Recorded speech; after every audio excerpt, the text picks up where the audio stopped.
नमस्कार दोस्तों, स्वागत है आपका आज का ट्रेंडिंग पर। आज हम बात करेंगे ऐसे एक घटना की जिसने पूरी दुनिया का ध्यान अपनी ओर खींचा है, एशिया समिट। सोचिए, अगर भारत, रूस और चीन के नेता एक ही मंच पर खड़े हो, हाथ मिलाते हो और भविष्य की रणनीति पर चर्चा कर रहे हो, तो इसका मतलब है सिर्फ एक तस्वीर नहीं बल्कि एक बड़ी रणनीतिक कहानी है। इस वीडियो में हम विस्तार से समझेंगे भारत के लिए एशिया में मजबूती के फायदे क्या है और किन क्षेत्रों में भारत को चुनौतियों का सामना करना पड़ सकता है, और आखिर क्या यह भारत के लिए एक अवसर है या कुछ खतरा है।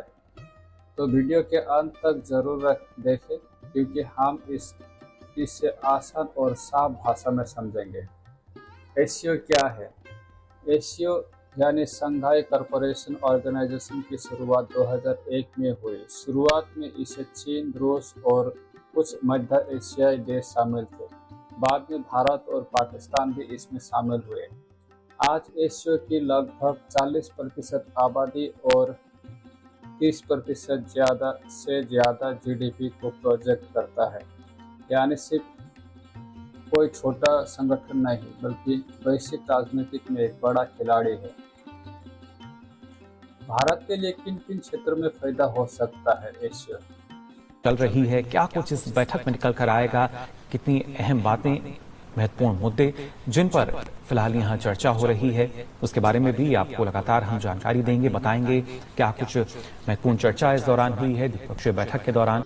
ऊर्जा क्षेत्र में, ताकि भारत तेजी से बढ़ती अर्थव्यवस्था को निरंतर ऊर्जा की जरूरत है, और रूस और मध्य एशियाई देशों से सस्ता तेल और गैस मिल सकता है। एशिया मंच इसे और मजबूत करने की मददगार बन सकता है। एशिया मंच इसे और मजबूत करने की व्यापार में अवसर, ट्रेड अपॉर्चुनिटी। एशिया देशों की आबादी दुनिया की लगभग आधी है। भारत को मध्य एशिया और यूरोप तक नए व्यापारिक रास्ते मिल सकते हैं। International north southern transport corridor जैसे प्रोजेक्ट भारत के लिए फायदेमंद है। सुरक्षा सहयोग, रीजनल सिक्योरिटी में एक साझा सुरक्षा ढांचा है जहां सदस्यों देश मिलकर शांति और सुरक्षा बना रखने की रणनीति तैयार करते हैं। भारत इस मंच का इस्तेमाल अपने क्षेत्रों में स्थिरता और सुरक्षा बढ़ाने के लिए करता है। कूटनीतिक मजबूती, भारत हमेशा स्वतंत्रता विदेश नीति पर चलता है। एशिया में सक्रिय भागीदारी से यह संदेश जाता है कि भारत सिर्फ पश्चिम पर निर्भर नहीं है।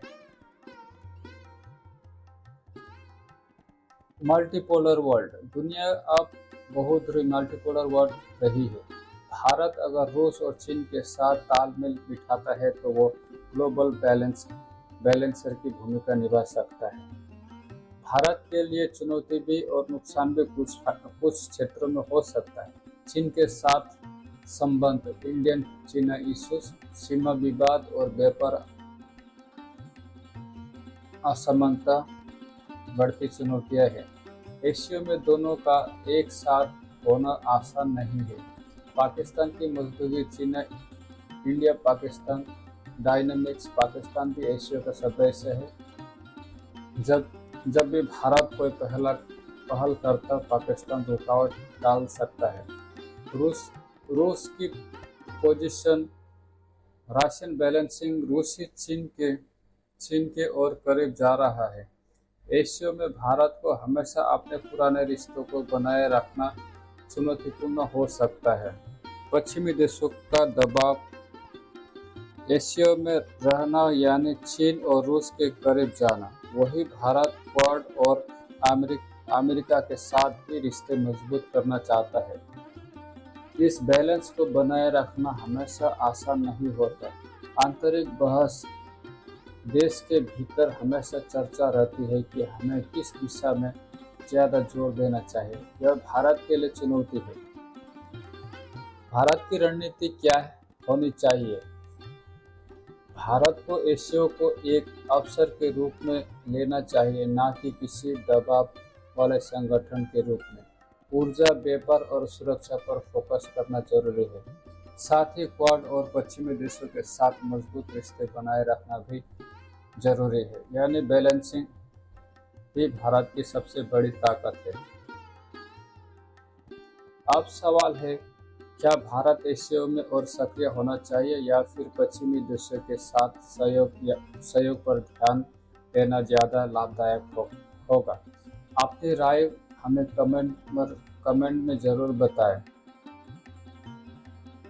एशिया भारत के लिए एक दो धारी तलवार है, दो धारी तलवार की तरह है। एक तरफ फायदे, ऊर्जा, व्यापार और सुरक्षा, और दूसरी तरफ चुनौतियां, चीन पाकिस्तान संबंध, पश्चिमी दबाव और बैलेंसिंग।